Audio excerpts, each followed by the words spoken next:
Let's talk about the diagnostic criteria. After the diagnostic criteria, we'll look at the complications of multiple myeloma. Then after that, as for the differentials, that's what we spoke about in paraproteinemia. Then after that, we'll look at the treatment, okay? The treatment. When we are done with the treatment, we will say presence of. So this is how you get to know. In multiple myeloma, what are you talking about? They're talking about plasma cells, PC. What do the plasma cells, what do they produce? Paraproteins. Right? And we know one of the things that can happen here too is what? The bone. Okay? The bone. Right? So in that case, skeletal survey. Okay? The bone lesions. The bone lesions, which we will be able to detect with what? Skeletal survey. Are we getting that? Then the last one will be what? Evidence of what? Evidence of what? Excellent. And which renal failure is part of. Okay? So this is how we are looking at it. Plasma cell. That will be the P. Paraproteins, another P. But bone, we'll take the O from there, osteo. So P for P for what? Plasma cells. O for what? Osteo. Another P for what? Then the E for what? Evidence of end organ damage. Do you understand? Yes, sir. So that's why we are saying poop. So in this case, the plasma cell, how much are we looking at? Yes. Plasma cells on what? On bone marrow biopsy. Then the next one, we say bone. Bone lesions. So here we'll say that skeletal survey after diagnosis detects bone disease. Detects bone disease. Then the next one, where are we going? The paraproteins. Okay? So now we say that elevated paraproteins, we will not bring that value here. That one will just elevated paraproteins, okay, on serum or urine electrophoresis. Okay? Then the last one together is what? Evidence of what? End organ damage. And in that case, we are looking at what? What are they? Hypercalcemia. What else? Anemia. And what? Renal failure. That is correct. So these are the words, diagnostic criteria. And for you to diagnose multiple myeloma, at least three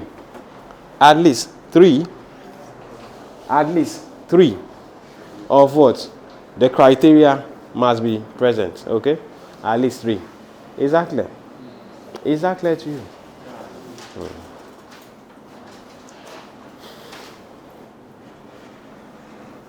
At least three. Three must be present. At least three. Okay, let's move on. Now, the next thing we want to talk about is, yes. At least three evidence of end organ damage. Usually when it's they all appear together. No, one of them. There can be one of them appearing. One of them appearing. Okay, let's move on. Yes. The hypercalcemia because of the bone lesions or because of the renal failure? It's because of the hypercalcemia, because of the increased osteoclastic activity. Okay? It's increased osteoclastic activity. And when osteoclasts are working, what happens?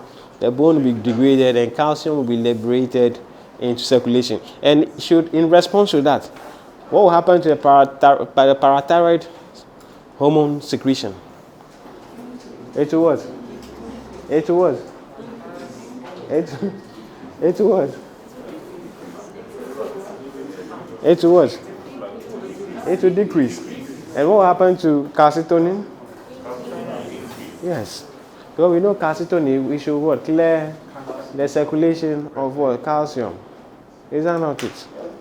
Do we understand?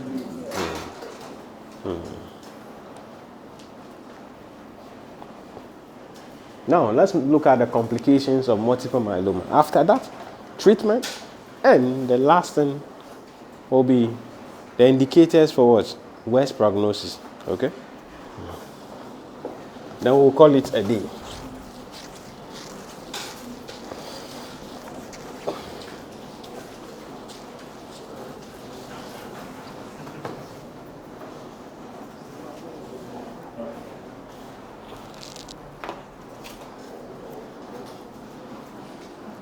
Complications.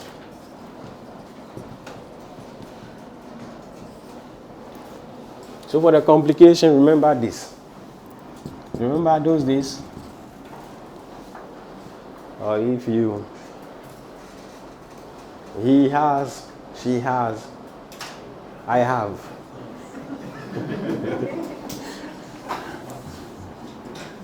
So we'll say has with the age being what? Double. Okay. Has. Okay. All right, now let's look at the complications. So we'll look at the complications and the way forward for them. Okay. So the first one, hypercalcemia.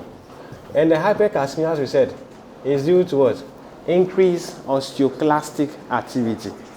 Increased osteoclastic activity. Okay. Now, for the hypercalcemia, we say what they will present. We've already talked about that. Now, for the hypercalcemia, how do we correct? So in this case, you are supposed to rehydrate with what? IV normal saline. Okay. What's the concentration of normal saline? Who knows? 0.9%. They can ask you in an exam, so you should know. 0.9%. Hypertonic, 3% going. You understand? Rehydrate with IV normal saline. And also, what will be the drug of choice here? Drug of choice.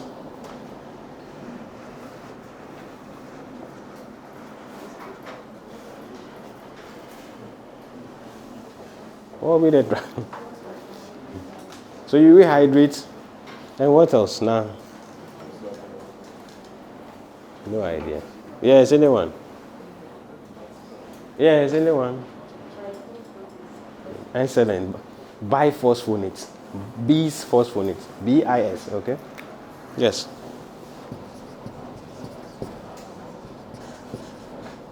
Because remember, phosphonate. Remember calcium. Remember calcium and phosphate. You remember? Remember? If we put it together, they are going to have Ca3PO4 Hey, so what am I saying? Remember? Calcium phosphate. So it will be binding to what? The calcium and be chelating, more like chelation. Do you understand? The biphosphonate also help reduce what? Bone pain. Okay, they reduce the pain, bone pain or back pain. And examples of the biphosphonate. Examples, we can talk about zolendronate, clodronate, palmidronate. Those of you who like drinking palm wine. Palmidronate. Okay? Hey, what did I say? Solendronate. Yeah, olendronate too is there. Olendronate. Olendronate. Okay, so ale. Yeah, there are a lot. Anything that will end in dronate. You can even use it.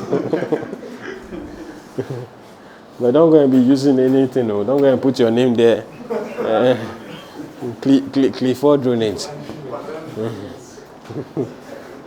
All right, let's move on. The next one, hyperviscosity.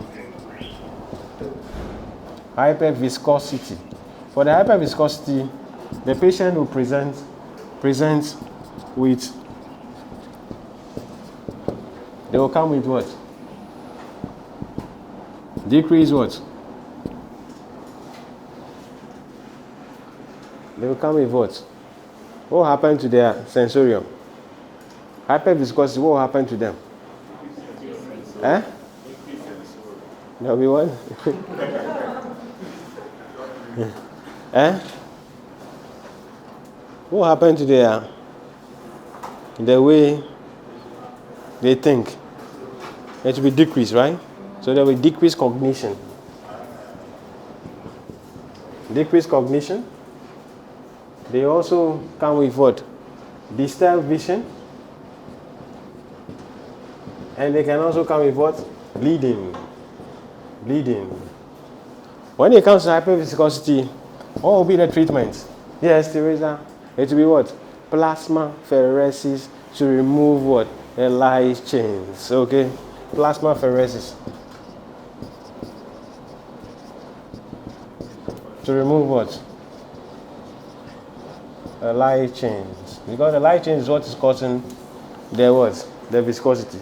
Just imagine you have a small water, you pour a lot of salt in, and it dissolves, okay? Then you put it under the sun. What will happen? Won't it precipitate? So it means that when the water becomes heavy at the point, it's just like you have tapioca, and you pour it in water. You pour a lot into a small amount of water. What will happen? You realize that there will be no water there. The tapioca will what? Precipitate. Are we following? Or Gary? Yes.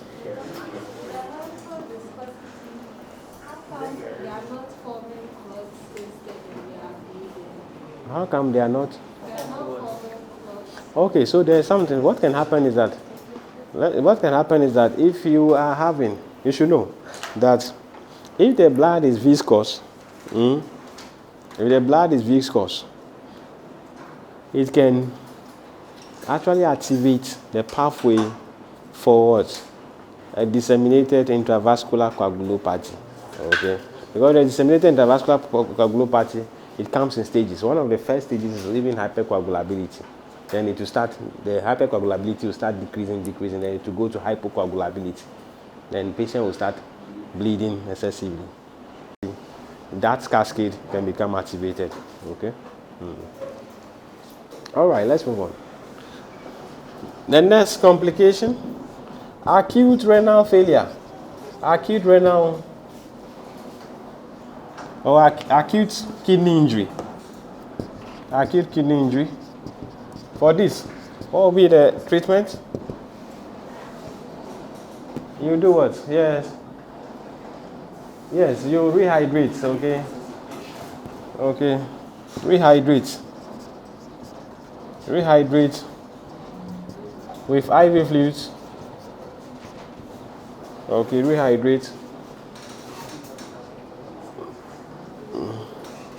And also, urgent dialysis may be required. What are the indications for dialysis? Again, indications for dialysis. So you can think of one. Refractory hypercalemia, intractable acidosis, uremic syndrome, such as what? Uremic encephalopathy, uremic platelet dysfunction, uremic what? Pericarditis or gastritis. Which one? Intoxications with what? Salicylate or iron or lithium and so forth. And also fluid overload. Acute pulmonary, that's what we say, refractory pulmonary edema or volume overload. Yeah, that is true. Now the last one will be spinal cord compression. So if you have the tumor in the cord, if you have the tumor in the spinal column, you can compress on what? The cord. Okay? If you have the plasmacytoid tumor, or you have the plasma cell tumor in the spinal cord, it can compress on the cord. So in that case, the patient will be complaining of what? Backache. Okay, backache. They will have waist pain every time. They may develop sciatica because of the irritation of what? The nerves going down. Are we getting that? Okay. Now, for spinal cord compression, how are we going to go about it? So for this, you give what? Corticosteroids, right? Corticosteroids plus local radiotherapy. Local radiotherapy. Is that clear? Is that?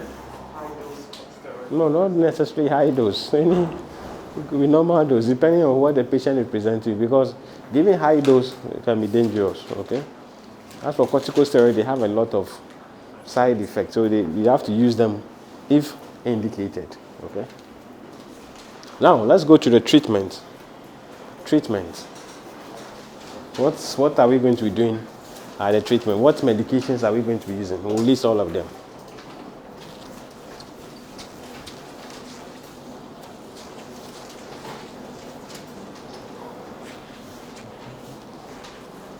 Yes. Yes, go ahead. I'm on there. Yes. I was also thinking that because the blood is having high levels of the plasma cells, there is increased viscosity. Yes. So it slows down platelet migration at the size of the. That is true. That is true. And also we said that there will be thrombocytopenia as well. So the thrombocytopenia there. The thing you have to know is that when there's plasma cell, where is it happening? It's in the bone marrow. So it's going to what? Interfere with hematopoietic cell lines, which may be the platelet cell lines, the white blood cell lines, and what? The erythrocyte cell lines. So if those are suppressed, then definitely we are going to have a platelet dysfunction. We are going to have a platelet deficit, which will predispose to what? Bleeding. We are going to have a neutrophil deficit, which will predispose to what? Recurrent bacterial infection or recurrent infections in general. We will have what?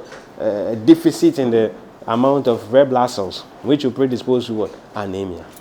Okay. All right. Now, the treatment. So the treatment. Yes, please.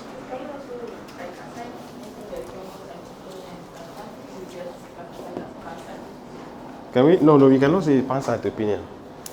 They don't happen together. So we cannot say that there's pancytopenia. If they are happening together, that's better. Mostly pancytopenia, we see them in cancers and all that stuff. Are you getting that? Even the multiple myeloma is a cancer as well. If they are happening together, then you say pancytopenia. But mostly, they may not happen hand in hand. Maybe a particular cell line is suppressed, the other one is working. Are you getting that? The pancytopenia, every cell line is suppressed. Okay. Okay. Treatment. So the first one, we can think of the use of what? Biphosphonate. The biphosphonate, we mentioned the examples already. The examples we mentioned, right? Example, we say clodronate. We said palmidronate. Which one again did you mention? Zolendronate, alendronate, etc. The purpose of this is what? Reduce bone pain. Are we getting that? Reduce bone pain, and also to help for the hypercalcemia that we mentioned. Okay?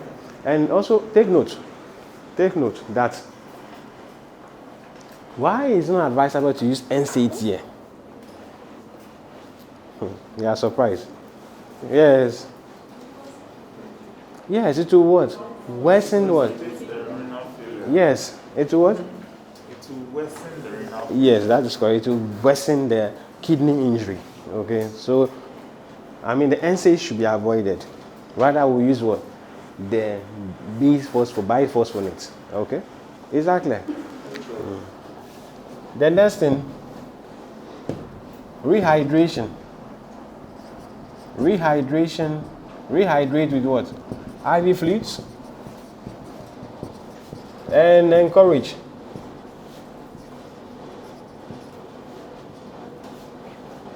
liberal oral fluids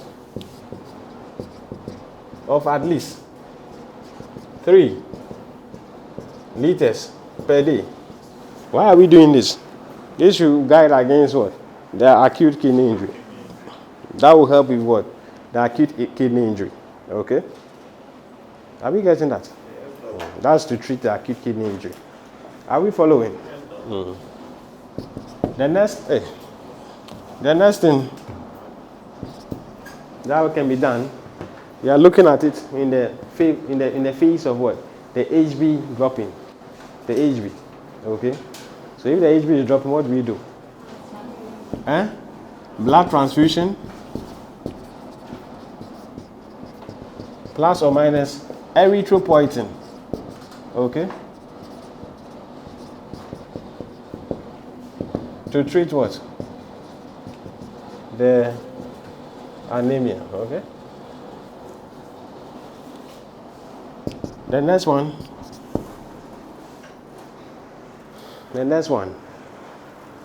We can also do what? A local radiotherapy for focal disease. Remember when we were talking about spinal cord compression? Remember? You saw we were using it, right? Then the next one, antibiotics. Why are we broad spectrum antibiotics? Why are we doing that? Yes, anyone? Because of what?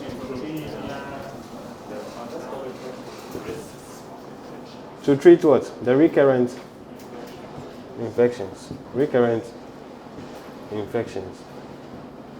It's because of the recurrent infections that we are using the broad spectrum antibiotics. So we remember we made mention of what? The carcinosis, renal, anemia, bone pain. All of them has been treated, right? Yes, are we following? Then again, we can also say that we can be giving regular intravenous immunoglobulins. Okay? That one can also be given to what? Reduce the level of what? Immunoparesis. Are we getting that? Then, all this that we've mentioned here, all this will fall under what? Supportive.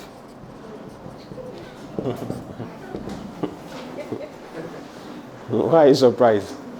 Then you are supporting. Right? You are supporting. We are supporting. Then, the next treatment, this will fall under supportive. The next treatment modality would be chemotherapy. Then you should be asking yourself, how are we going to go about it? Okay? So, now, let's list the options that are available. Then we can talk about it. The option of the drugs that can be used. Okay? So, the drugs. Single thalidomide only can be used. Thalidomide only can be used. You can use thalidomide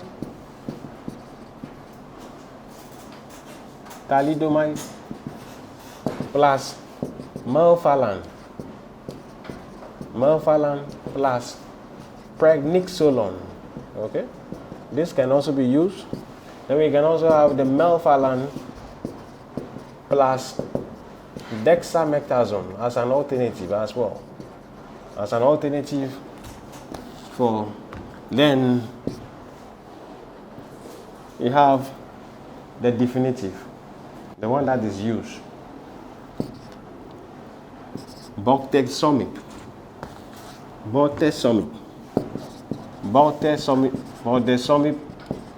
plus lenalidomide. Lenalidomide is more powerful than a thalidomide, and it has a lot of side effects. It's teratogenic as well. And dexamethasone. This is a preference. That combination is preferred. If you want to remember the last one, bled. Okay, he bled, she bled. Okay, B-L-E-D. Does it make sense to you? Bled. Bled. Okay, bled. Now, let's talk about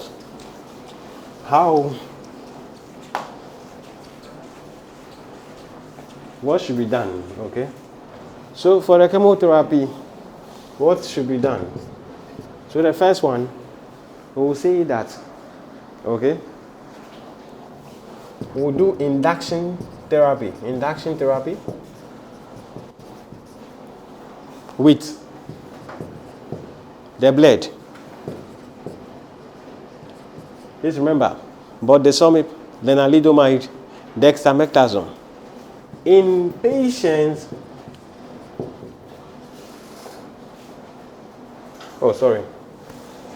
induction therapy with bortezomib, lenalidomide, and what? Dexamethasone, followed by autologous stem cell transplantation. This will become the definitive.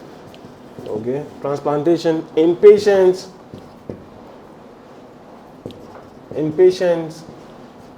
fit for transplantation.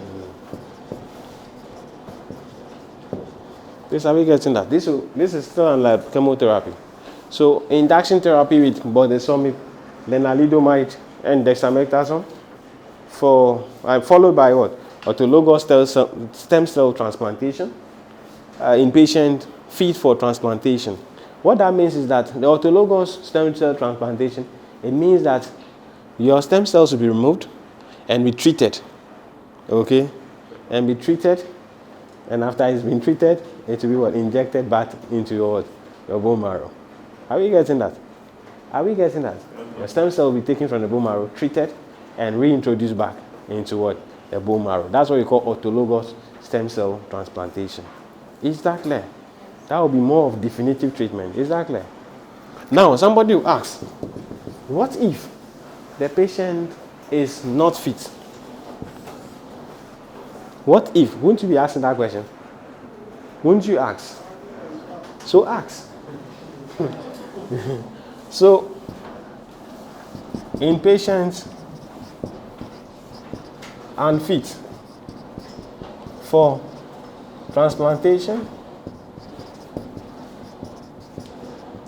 what are we going? In patients unfit for transplantation, we will do the induction therapy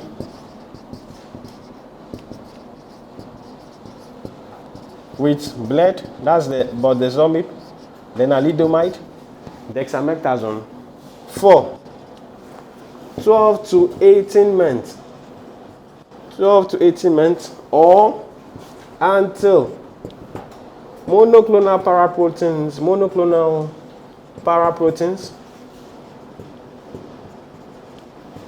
plateaued.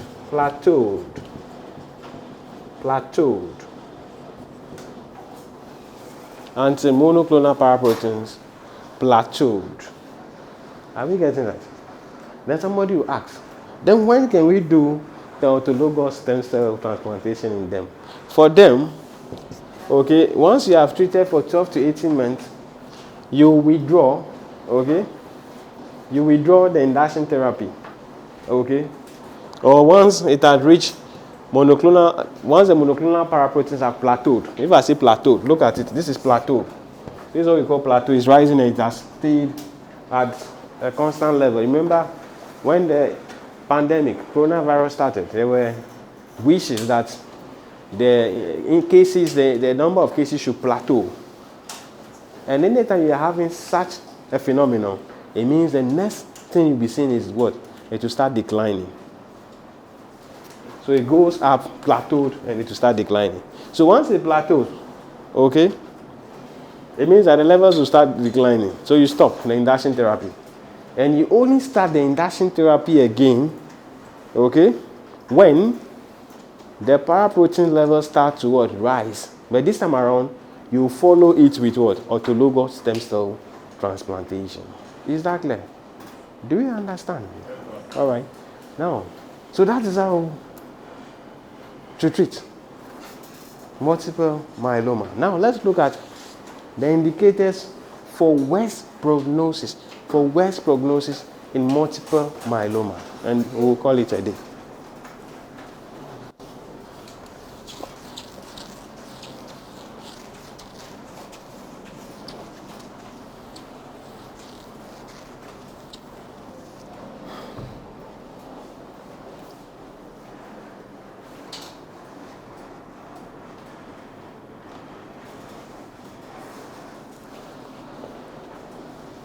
Am I clean?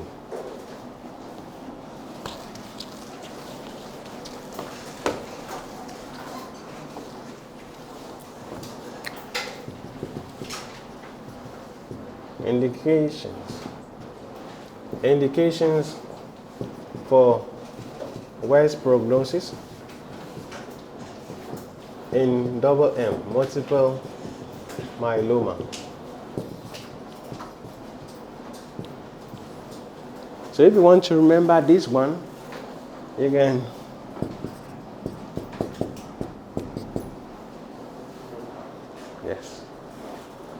yes.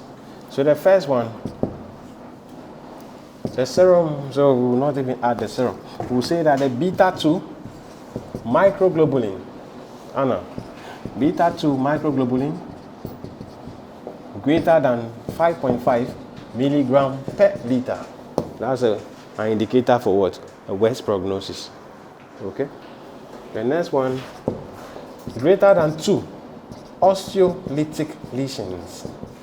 We know what the osteolytic lesions are.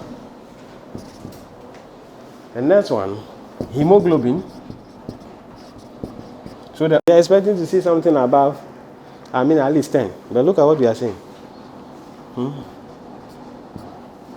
Then the last one, reason why we did the liver function test, albumin, excellent. Albumin will be less than 30 grams per liter. So if you have these factors present, they indicate that, recovery rate in such a patient is not going to see the light of the day. Please, do we get that? Do we get that?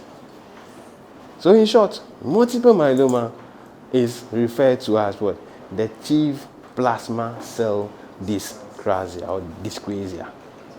And it results in what? And the production or overabundance of what? The monoclonal paraproteins, and we said destruction of the bone, which we are seeing. The osteoclastic activity, where is it coming from? Is it not the one destroying the bones? And also we said that there will be displacement of other hemopoietic what? Hemopoietic what? Cell lines. And we said through the overabundance of the paraproteins, immunoglobulins, and in multiple myeloma, the dominant one is what? Immunoglobulin G, which is represented in more than 2/3 of the cases. The other lines of what? The immunoglobulins will become suppressed, which we term immunoparesis, which will predispose the patients to what? Recurrent bacterial or recurrent infections in general. And we also said, as a result of the neutropenia, coming from where?